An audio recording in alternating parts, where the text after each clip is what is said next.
Hello everyone. Today we are going to discuss about the chapter digestion and absorption. This is the introduction of this chapter. Food.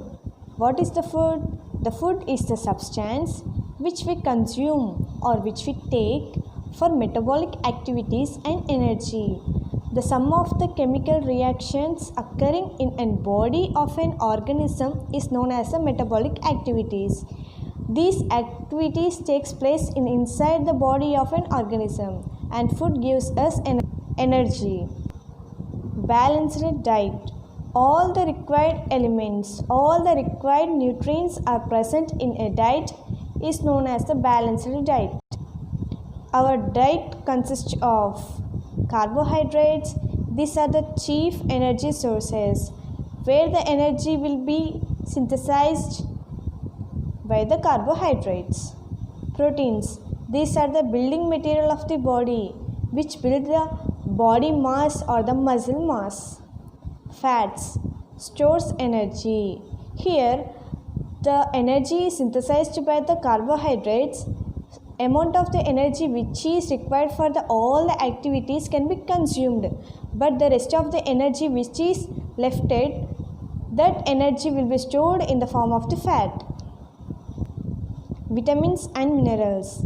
These are the nutrients which are not synthesized by our body by its own. We are unable to synthesize these vitamins and minerals by our own. These vitamins and minerals can be consumed through the food. Food gives us vitamins and minerals, but these vitamins and minerals play an important role in body functioning. They play many roles in the body for different functions. What is the meaning of the ingestion? The process of taking food. The process of taking food by the mouth and the swallowing is known as the ingestion. What is digestion? The process of digesting of the food is known as the digestion. Another definition is conversion of the macromolecules into the micromolecules. Macromolecules means complex molecules into the simple molecules.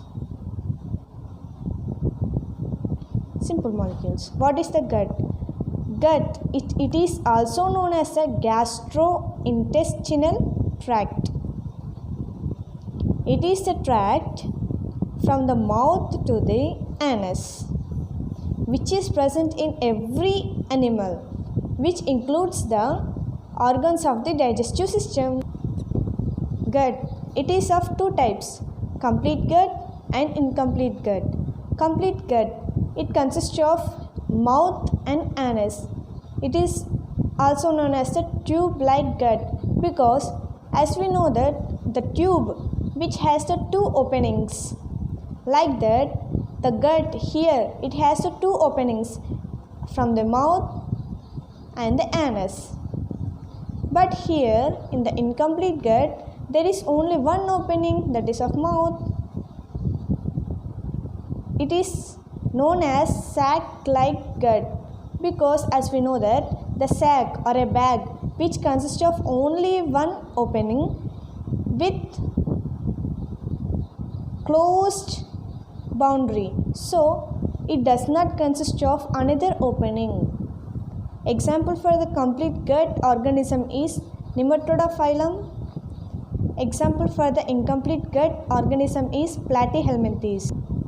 Mechanical digestion. Physical movement of mouth and muscles to make food smaller. The digestion which includes the physical action of the body, that is the chewing by the mouth and the teeth, movement of the mouth and the muscles. Muscles also helps in chewing,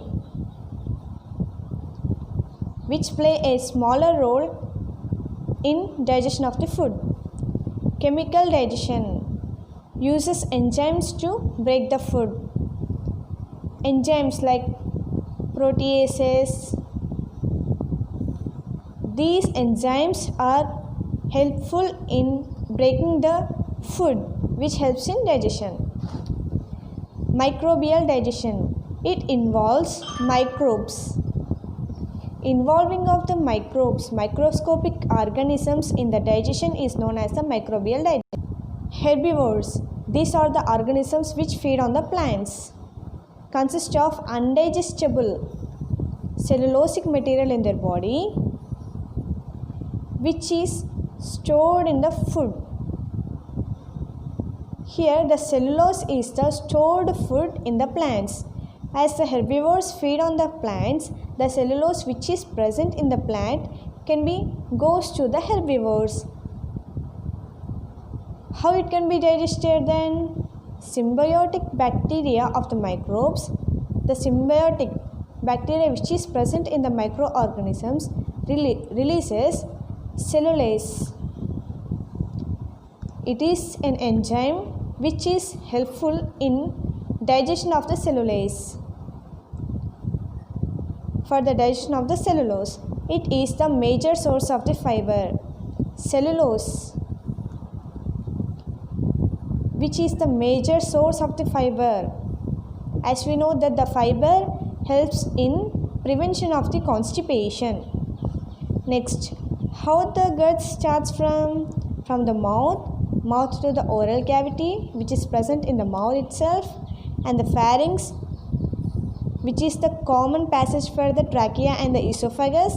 Next off to the esophagus, next off to the stomach to the small intestine. As here much of the digested food will be absorbed by the villi, large intestine. Here next after that the last one is the ends with anus.